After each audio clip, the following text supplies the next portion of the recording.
Quarter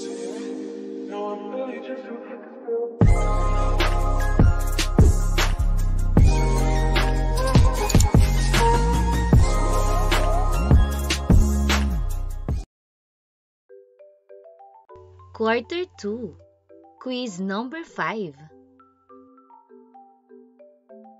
Quiz number 5 sa edukasyon sa pagpapakatao.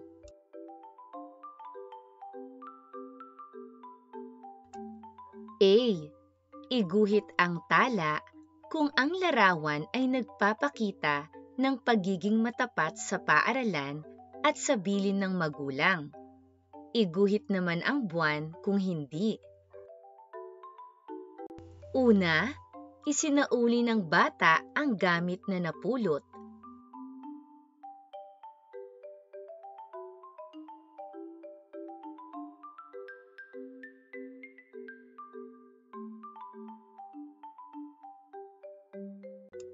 Ikalawa, tignan ko nga kung ano ang kanyang sagot.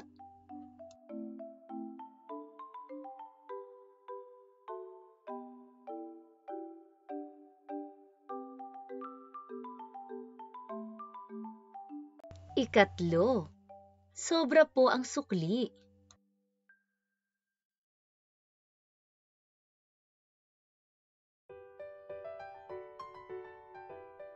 Ikaapat, nahulog mo itong lapis mo.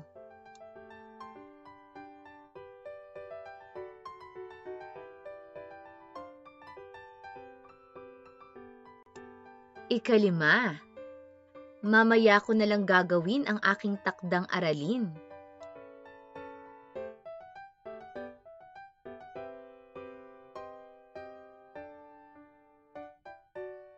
Letrang B, isulat ang check kung ang sitwasyon ay nagpapahayag ng pagiging matapat sa bilin ng magulang at nakatatanda, at X naman kung hindi. Ika-6, pinagbilinan ni Nanay Linda si Jess na gawin muna ang kanyang takdang aralin bago maglaro ng video games. Pagkadating sa bahay, kaagad na ginawa ni Jess ang kanyang takdang aralin.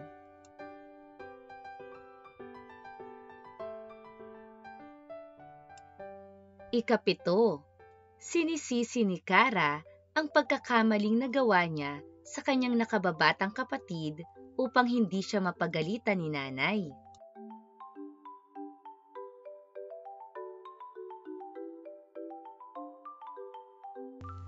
Ika-8, sinusunod ng magkapatid na Lito at Tony ang bilin ng kanilang tatay na tapusin muna ang lahat ng gawain sa paaralan bago maglaro ng tumbang preso.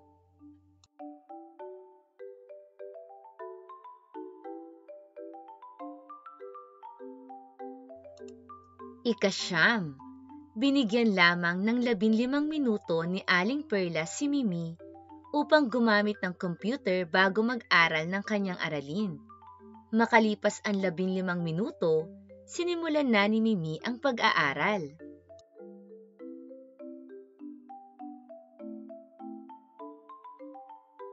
Ika-10, maagang pinapatulog ng kanyang mga magulang si Felix dahil mayroon siyang pagsusulit kinabukasan. Hating gabi na ay naglalaro pa rin ng computer si Felix.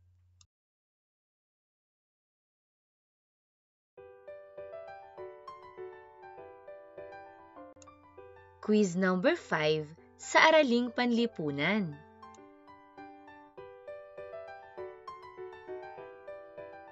Letrang A, ano ang gagawin mo sa mga sumusunod na sitwasyon?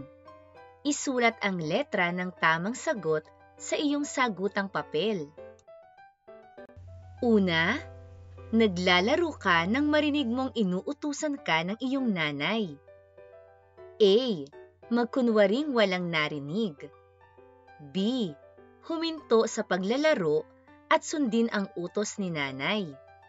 C, hayaang si ate o kuya ang gagawa sa inuutos.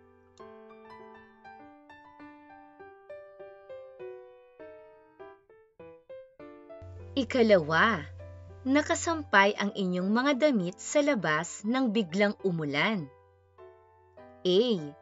Hintayin ko si nanay para ipasok ang mga sinampay. B. Hayaang mabasa ng ulan ang mga sinampay sa labas. C. Tawagin si ate at tutulungan sa pagliligpit ng mga sinampay.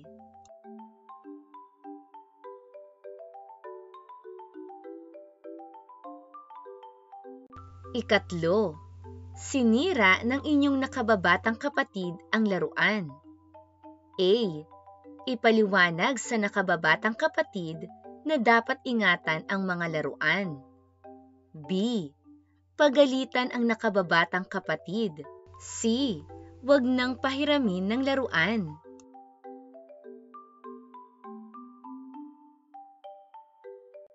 Ikaapat, masama ang pakiramdam ni nanay.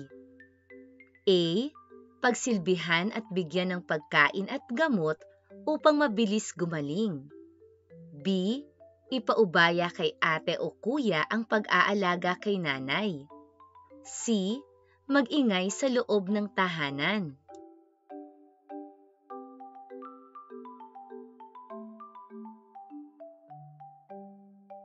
Ikalima, marumi ang bahay.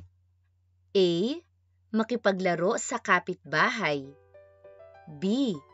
Tumulong sa paglilinis ng bahay. C. Hayaang marumi ang bahay.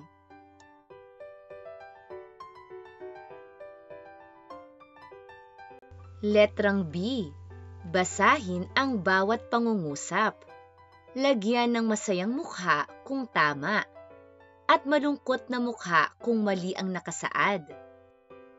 Ika-6, ang alituntunin ay itinatakda ng mga magulang o ng mga nakatatanda.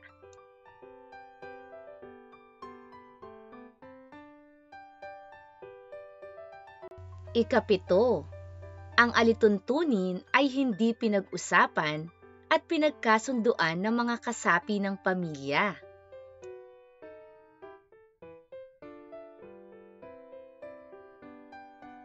Ika-8, ang alituntunin ay ipinatutupad bilang tugon sa sitwasyon na mayroon ang pamilya.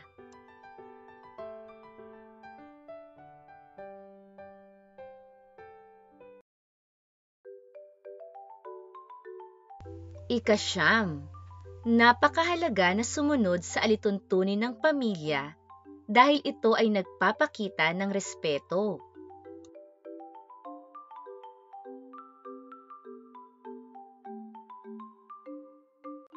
Ika-10, ang pagsunod sa alituntunin ng ibang pamilya ay magbubunga ng magandang ugnayan ng sariling pamilya at iba pang pamilya.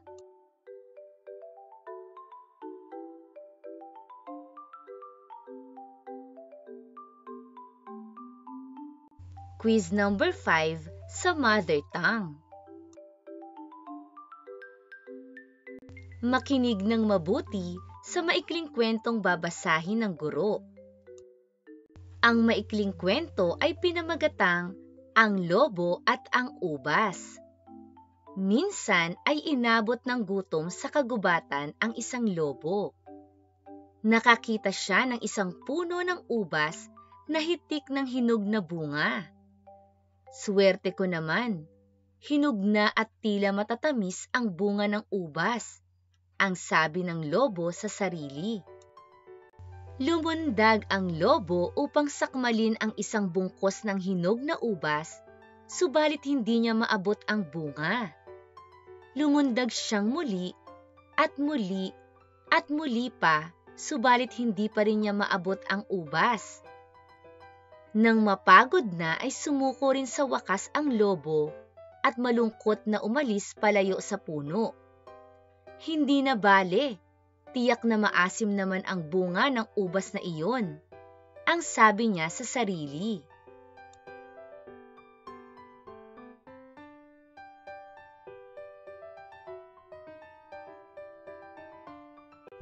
Letrang A.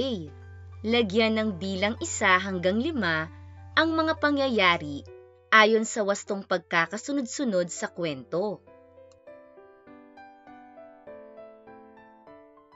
Una, nakakita siya ng puno ng ubas na hitik ng hinog na bunga. Ikalawa, lumundag ang lobo at lumundag ng lumundag, ngunit wala siyang nakuha. Ikatlo, sa isang kagubatan ay inabot ng gutom ang lobo. Ikaapat, sinabi na lamang ng lobo sa sarili na maasim naman ang bunga ng ubas. Ikalima, nasabi ng lobo sa sarili na maswerte siya sa nakitang puno ng ubas.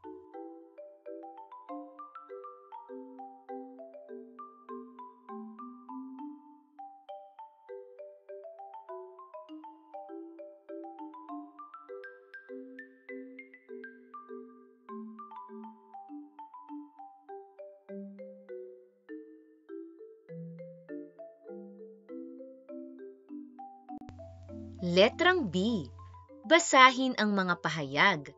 Isulat ang letra ng tamang sagot sa sagutang papel. Ika-6, may sakit ka. Dinala ka ng nanay mo sa paggamutan. Anong simbolo ang makikita para doon ka magpagamot? A, B, C.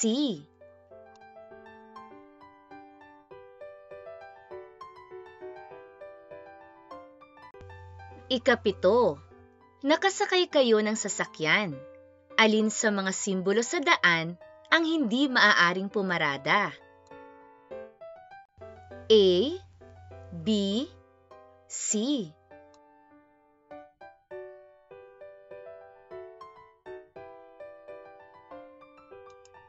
Ika-8, alin sa mga ilaw trapiko ang naghuhudyat na maaari ka ng tumawid?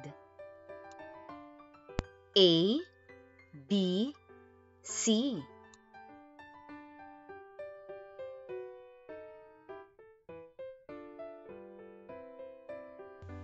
Ika-9, sa panahon ngayon, nakararanas ang buong mundo ng sakit na COVID-19.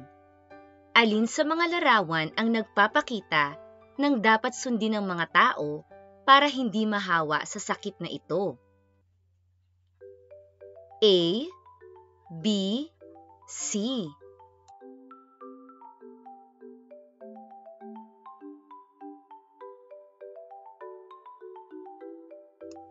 Ika-10, ang ating bansa ay nakararanas din ng pagyanig sa iba't ibang lugar.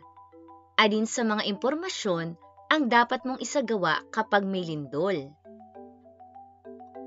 A, B, C.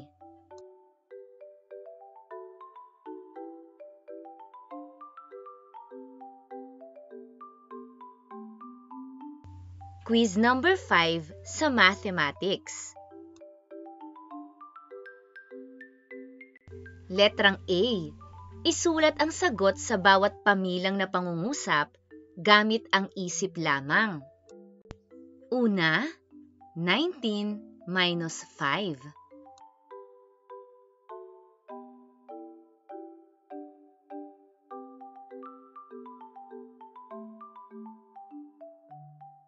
Ikalawa, 10 minus 3.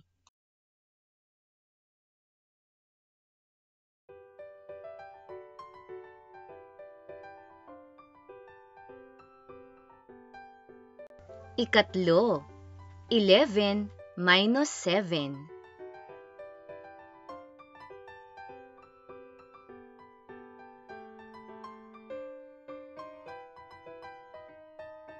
Ika-4, 17 minus 12.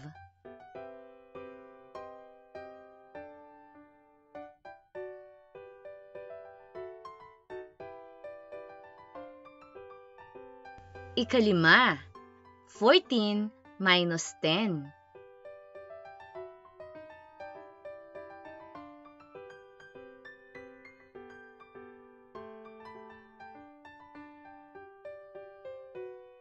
Letrang B. Sagutin ang pamilang na pangungusap gamit ang pagbabawas na walang pagpapangkat. Ika-6, 26 minus 5.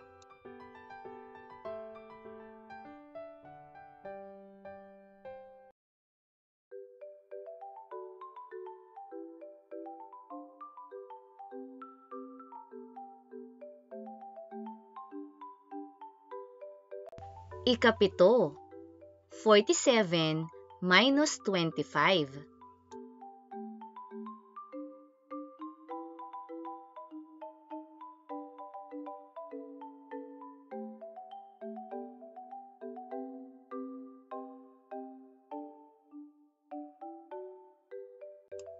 Ika-8, 74 minus 43.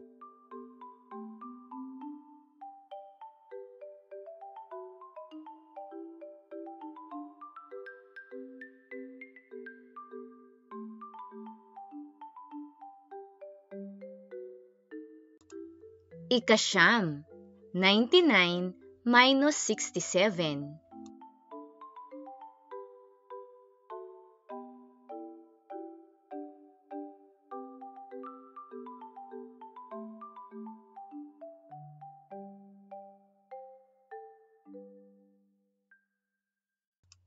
Ika-10, 85 minus 52.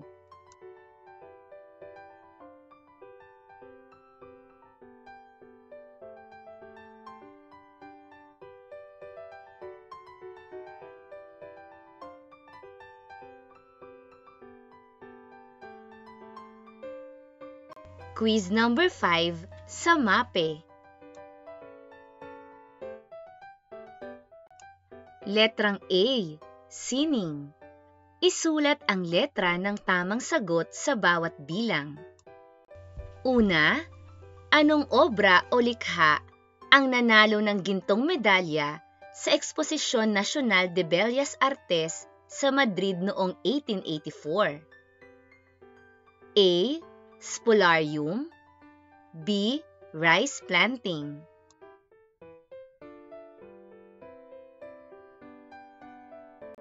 Ikalawa, saan matatagpuan ang orihinal na spolarium? A. Museyong Pambata. B. National Museum of the Philippines.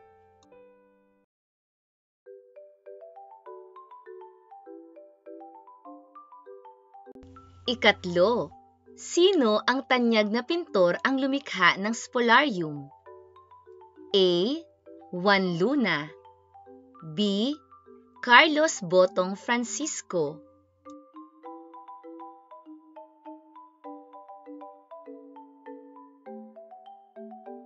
Ika-4, sinong pintor ang nagpinta ng likhang rice planting?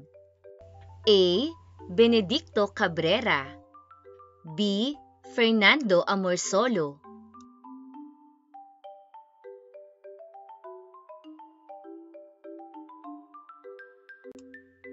Ika-5, paano mo maipapakita ang pagpapahalaga sa mga disenyong ipininta mo at ng iba? A. Ipagmalaki at suportahan. B. Ikahiya at sirain.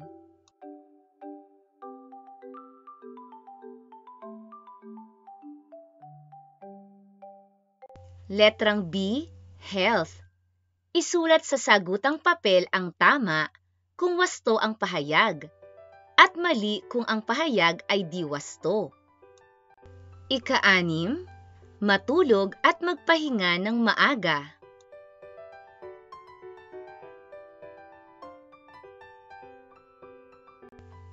Ika-7, pagsisipilyo araw-araw.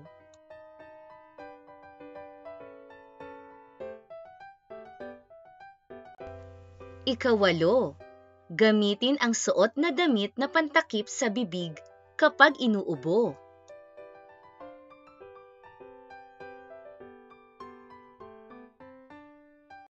Ika-9, maghugas ng kamay pagkagaling sa paglalaro.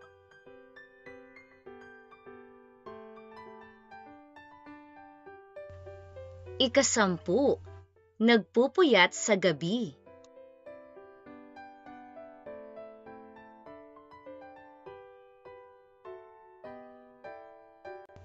Quiz number 5 sa Filipino. A. Basahin at unawaing mabuti ang mga tanong sa bawat bilang. Isulat ang tamang letra sa sagutang papel. Una, kung ang kasalungat ng salitang malayo ay malapit, ano naman ang kasalungat ng salitang malakas? A. Maingay, B. Mahina, C. Tahimik.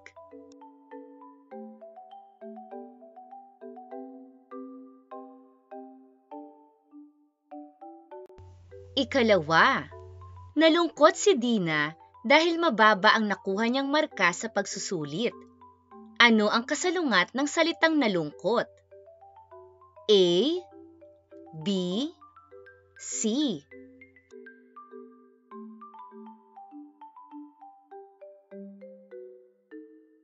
Ikatlo, ano ang ipinapakita ng nasa larawan?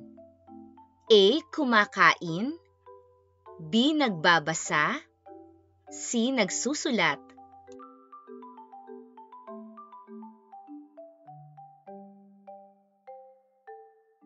Ika-4, ano ang kaugnay ng salitang walis tingting? A. Pandakot, B. Martilyo, C. Pako.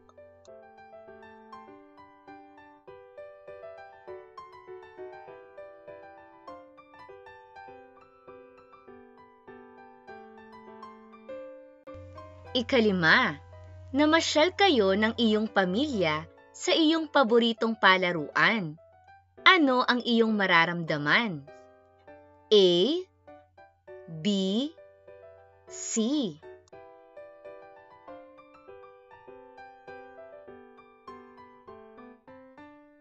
Letrang B.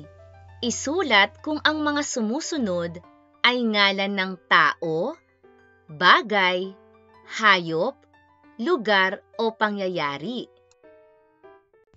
Ika-6, nanay.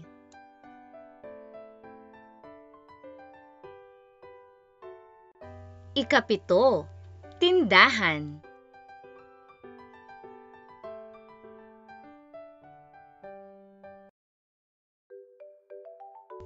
Ika-8, computer.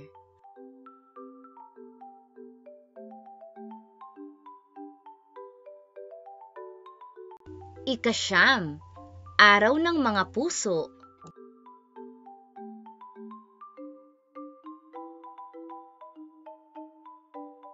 Ika-10, pagong.